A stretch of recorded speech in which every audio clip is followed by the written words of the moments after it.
midge patterns. I think I'm going to do 2 different colors. At least I think I am. I don't know. We'll see if I stick to that plan. Or at least going to tie up some red ones. Yeah. So let's get to it.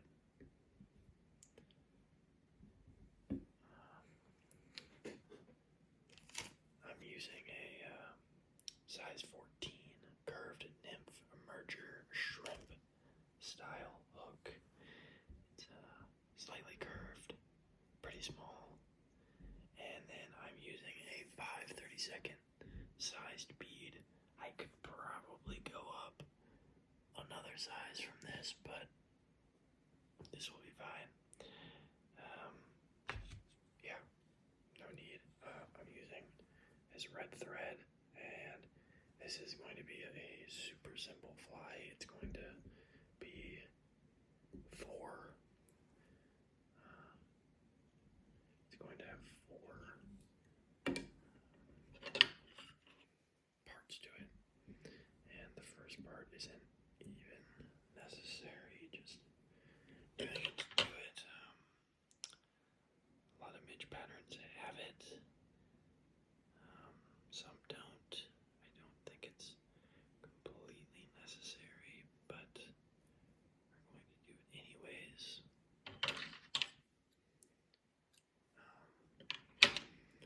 All I'm doing is adding a little bit of this pear post right there, just a little tiny bit, maybe 10 fibers to the front of the fly. They're going to stick out the front, kind of cover up the eye of the hook. And this is, I can't remember what the body part is of the midge that this is supposed to represent, but I know it represents part of the body. Yeah, I wish I knew, but I don't. Oops. Didn't run my throat very well.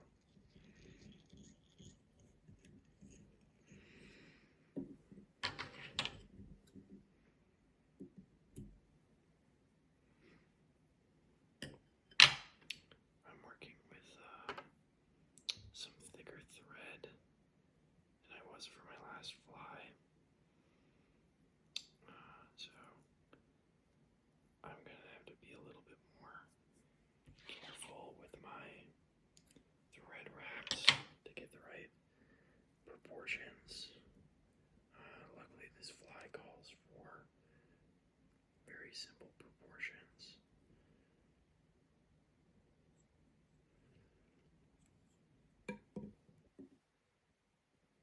Yeah, we're just gonna tie these fibers in up without twisting them around the shank, hopefully.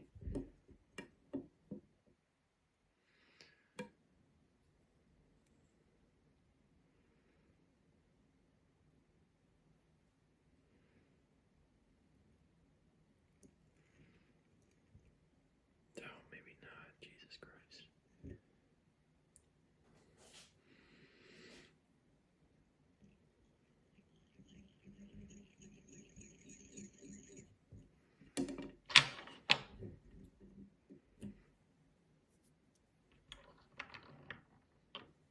Okay.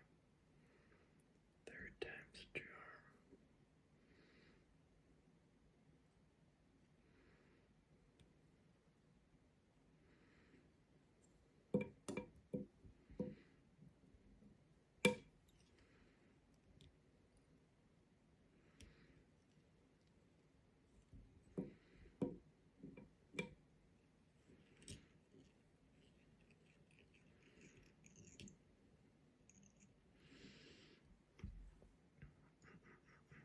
Where's my?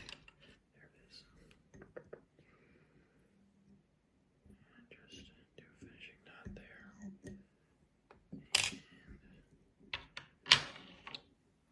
cut this off there.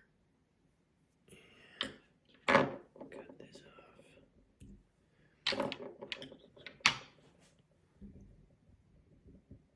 Oh boy.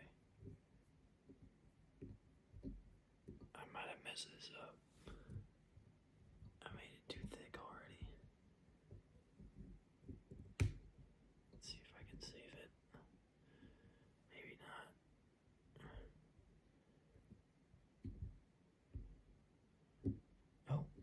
did. Okay. Perfect. So yeah, now that's like that. And those fibers are sitting under the bead. That took a long time to get to that process, but we're finally ready to move on.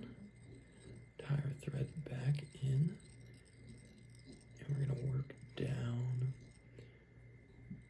beyond the curve of the shank. We're going to work pretty far down the shank.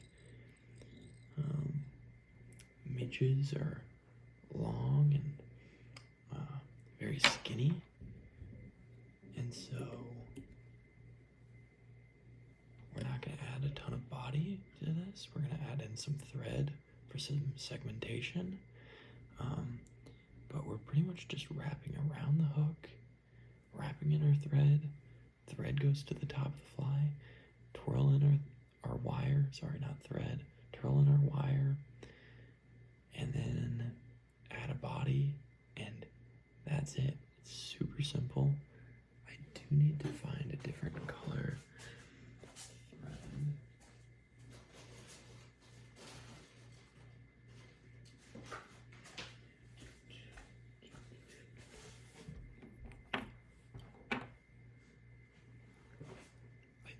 I would prefer to use some black thread, but I don't have any black thread, so we're just going to use this dark brown stuff.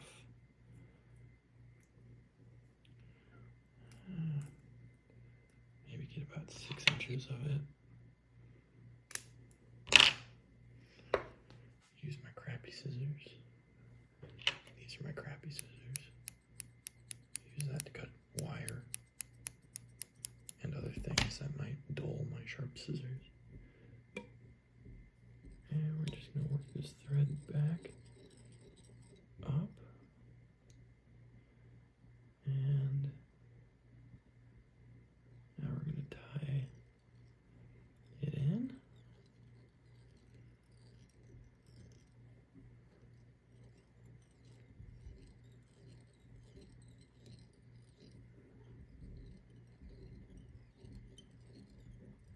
Working down the body that we just created. Trying not to overlap my wraps to keep a consistent shape the whole way down. And now we're just going to work our way back up.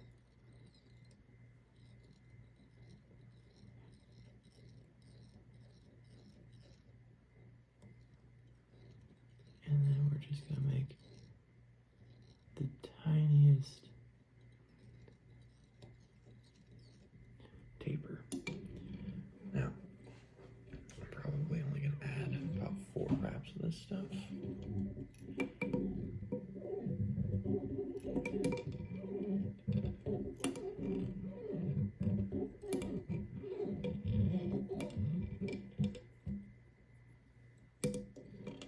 Okay, we did 5. That's good.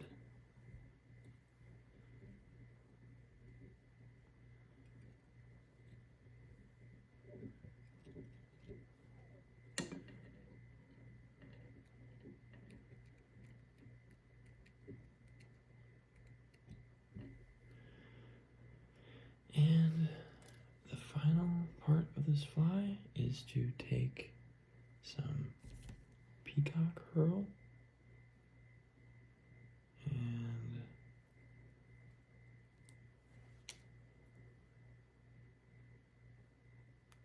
take off the really fragile stuff.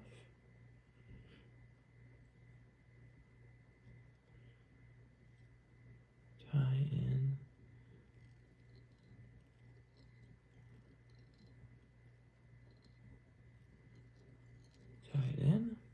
and now we're just going to do some wraps for the body.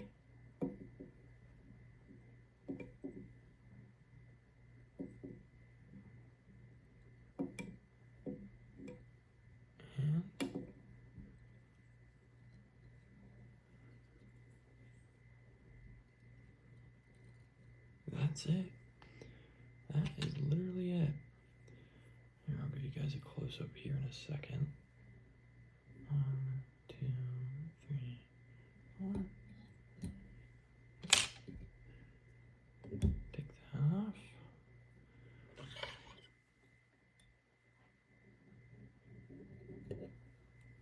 Cut that off. Oh, fuck. Oh, shoot. That has never happened to me before. Okay.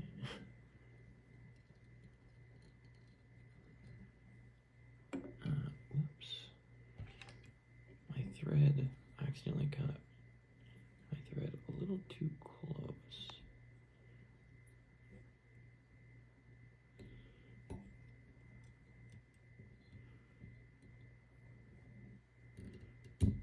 Okay, that's pretty good.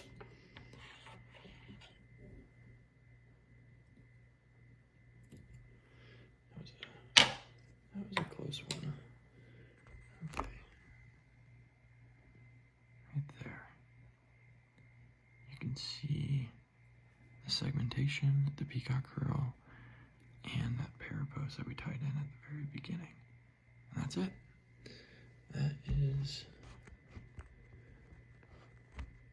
a midge. Size 14 is a pretty solid size for a midge. You can go really as small as you want. People tie these patterns all the way down to size 20, 26s and 30s, like really small stuff. But I don't fish small flies like that because it's kind of ridiculous.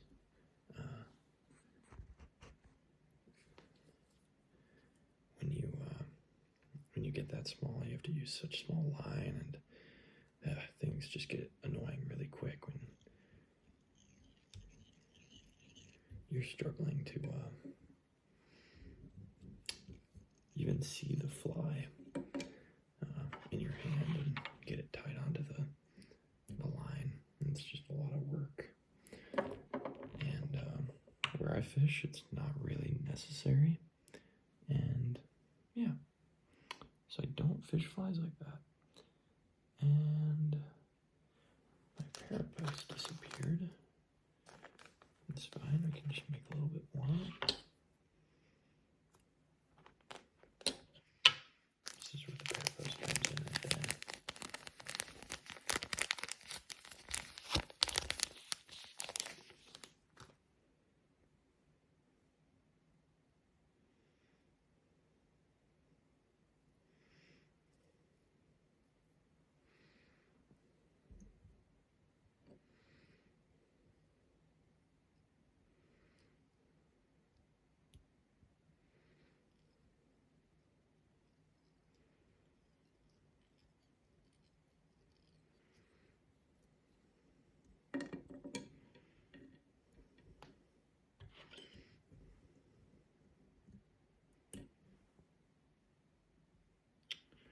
It was storming really bad this evening. Where I live, we don't really get crazy thunderstorms that often. And so it was kind of nuts. The wind was cooking. The rain was really coming down. Yeah. The only annoying thing about this fly is that you're, tying in your thread and then untying it multiple times, which is kind of annoying because you waste thread when you do that. I try to limit how much thread I waste, but you end up wasting a couple inches of it each time. And something about the fly I just tied, I'm gonna go just a smidge further down the shank than I did before, just to make the body a little bit longer. I think it would look just a little bit better if I made it, 2 or 3 wraps longer. So we're gonna go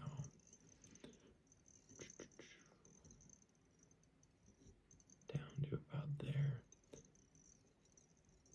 I don't know if you guys can hear it, but when you're wrapping thread at tension, it makes kind of this crinkly noise almost. You guys can probably hear it, but I really like it.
Great. I now have the body done. So we're just gonna wrap like we did before. Open spirals.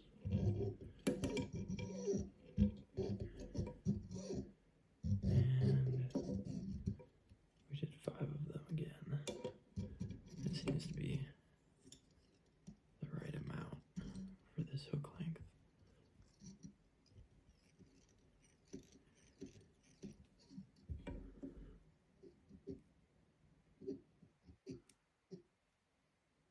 We're just gonna twirl that off and it just pops off just like that. We're gonna take another segment of peacock curl.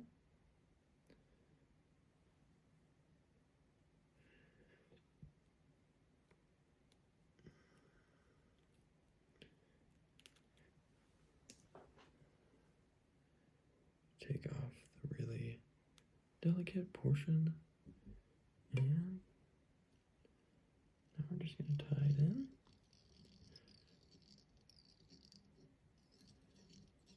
Don't need to take, oh, rats. Man, peacock curl can be so delicate sometimes.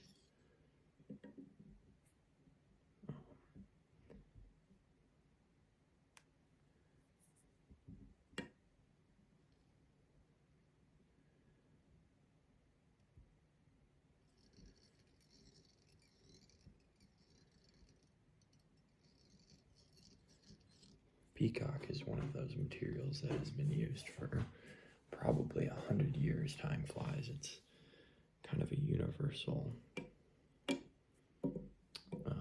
material and is used for hundreds, if not thousands, of different patterns. It can be used in a lot of different ways, depending on how much or how little, or how you go about using it. Yeah, it's really cool how something so simple can be used in so many different ways.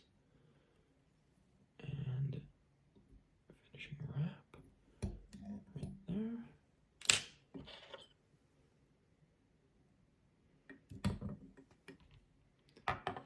Cut the thread off. And there we go. Another size 14 midge right there. Is that gonna focus? Maybe, maybe not. There we go. Yep, that's just about perfect. That will catch catch fish for sure. I think I'm just gonna do red. That first one was a lot slower. You know, whenever you tie a fly, even as simple as a midge, I haven't tied one in months. So I'm definitely a little rusty. Kind of had to think through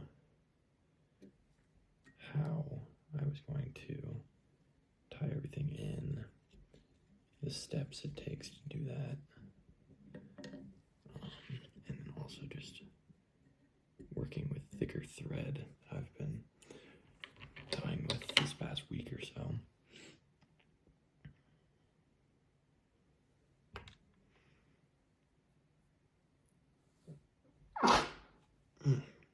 Excuse me.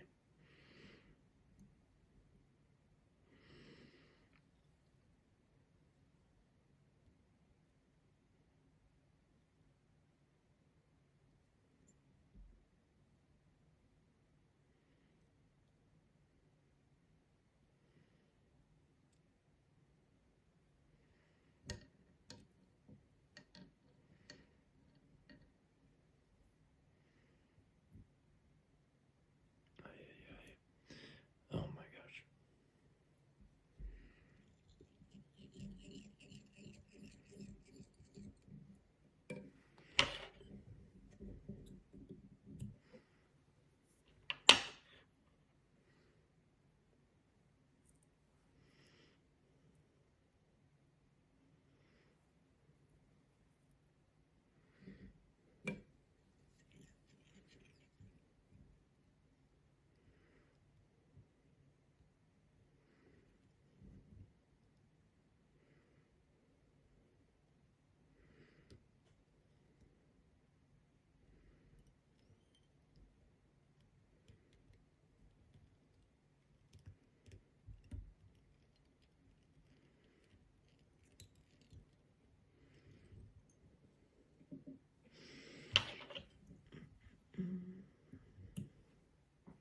Working with a much. What was I going to say? I forgot. Couldn't have been that important then.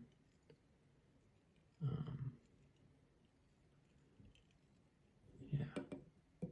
I don't know. Yeah, something I really like about fly tying is how it just makes your mind go quiet. You really have to think about every step that you're doing. And so you can concentrate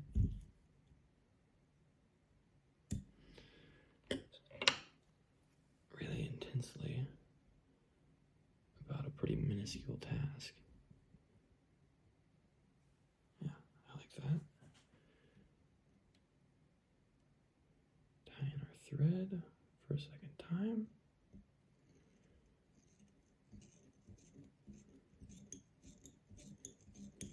These hooks are barbless, so they don't have that little barb to catch the skin of a fish, a fish's mouth.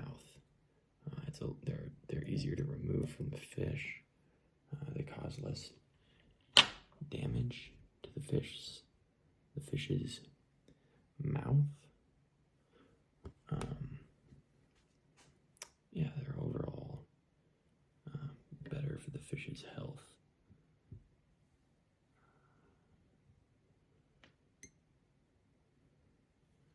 Let's see, do I want to try this? No, we're just going to do it the way we've been doing it. Okay.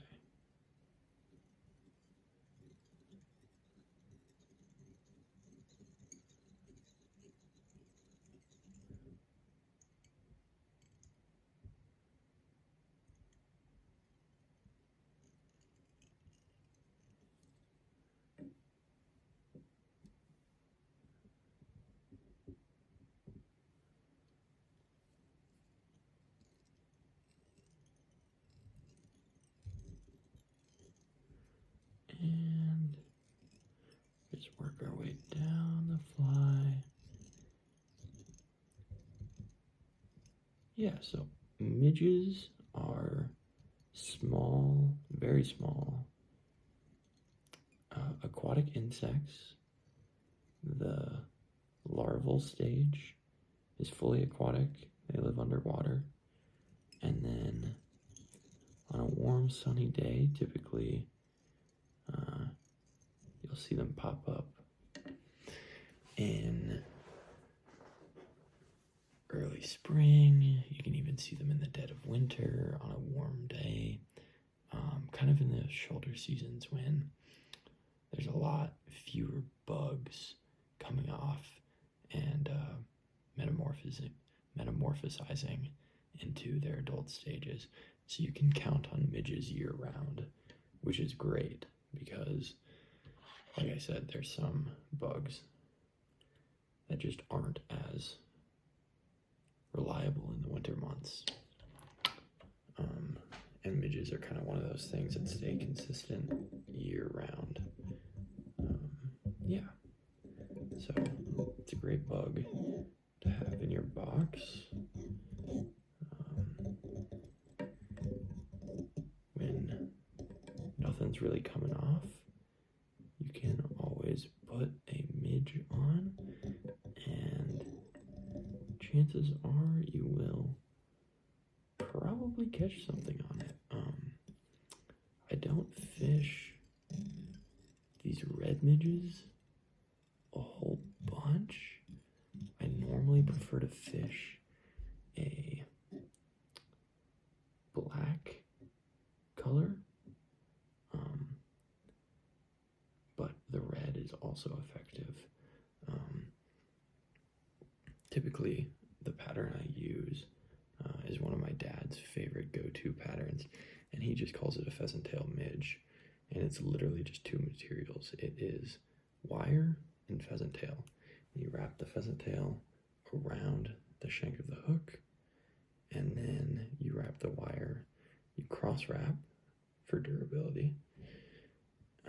You cross wrap the wire in, which also creates some segmentation, and that is literally it. And that fly is a killer, man. There's a reason why my dad fishes it all the time, especially in the spring. You almost will never catch him fishing a different fly.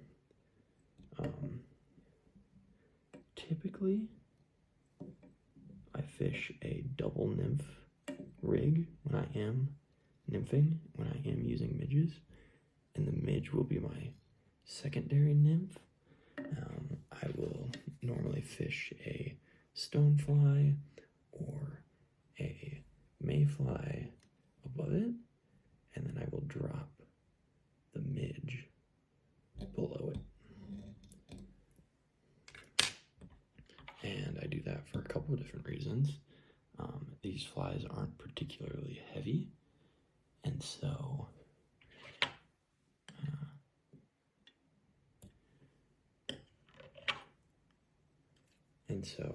using a bigger fly to help this fly get down can be really useful.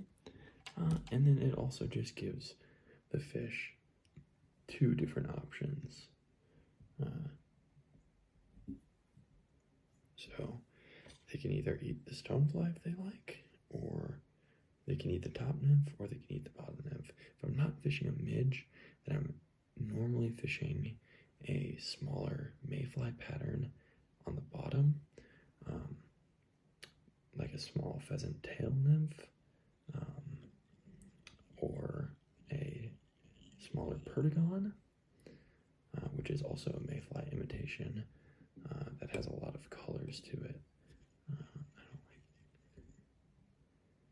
where that is. We'll do that right there. Yeah, so it's a really good bug to have in your box. I always have midges, especially in the winter time. Different colors, like I said, a black, red. You can even do like a brown or a purple. Yeah, you can just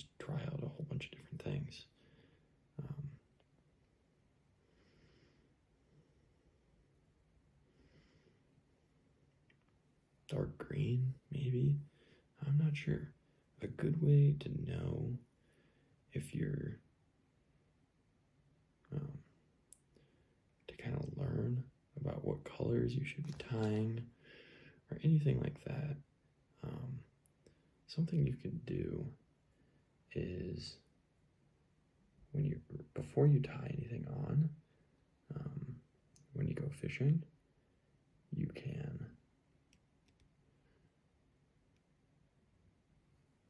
flip over some rocks, look at some aquatic veg, and see what's available to the fish. That will tell you a lot of different things. Maybe you'll see stoneflies, maybe you'll see mayflies, and then what size of those bugs are you seeing? Are you seeing caddis? Are you seeing shucked caddis? Are you seeing naked caddis pupas? Or are you not seeing much at all? Maybe you're seeing some bait fish in the water, and that means maybe you shouldn't be fishing a nymph. Maybe you should be imitating bait fish with a streamer or something like that. Yeah, it's different. Each river at different times of the year are different, and so it just takes time learning the water around you. And yeah, that's part of the fun of fishing, is kind of immersing yourself into the environment around you. That's why I've stuck at it for so long. It's something you can spend a whole lifetime doing, and a lot of people just never get sick of it. This one's gonna turn out kind of weird. It'll still catch fish, but definitely one of the weirder ones. My thread slipped a little bit for some weird reason, and this hook shank is a little odd, and so it slipped up. Whatever.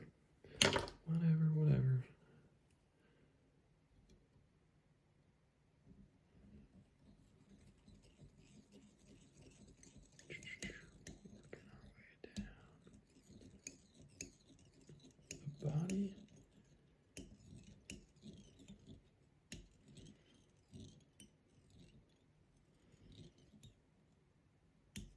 And then working our way back.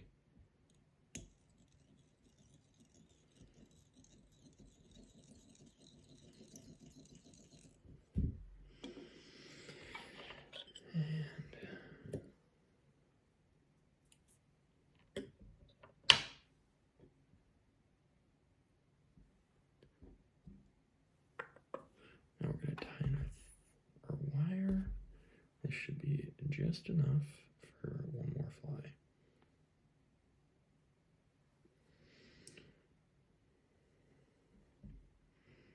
When I'm tying flies, I try to waste as little material as possible for a couple different reasons.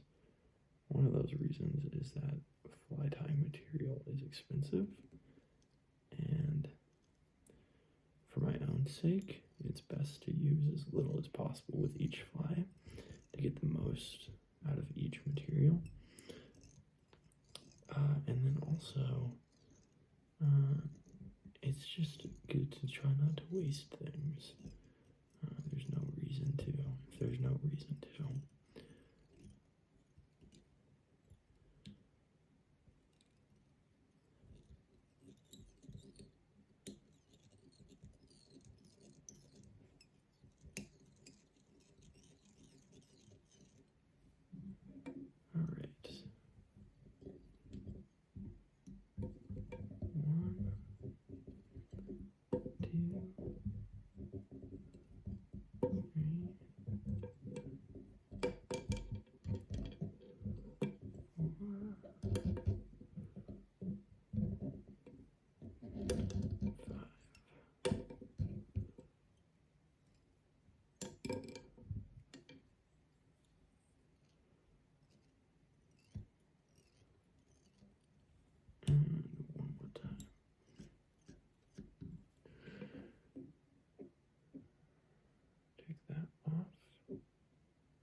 so. And that's pretty much the last of that. We're going to take one last peacock fiber and take the fragile bit off.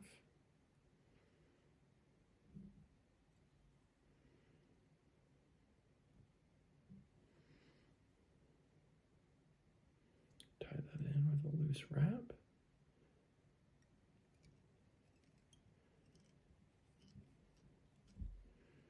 And wrap away.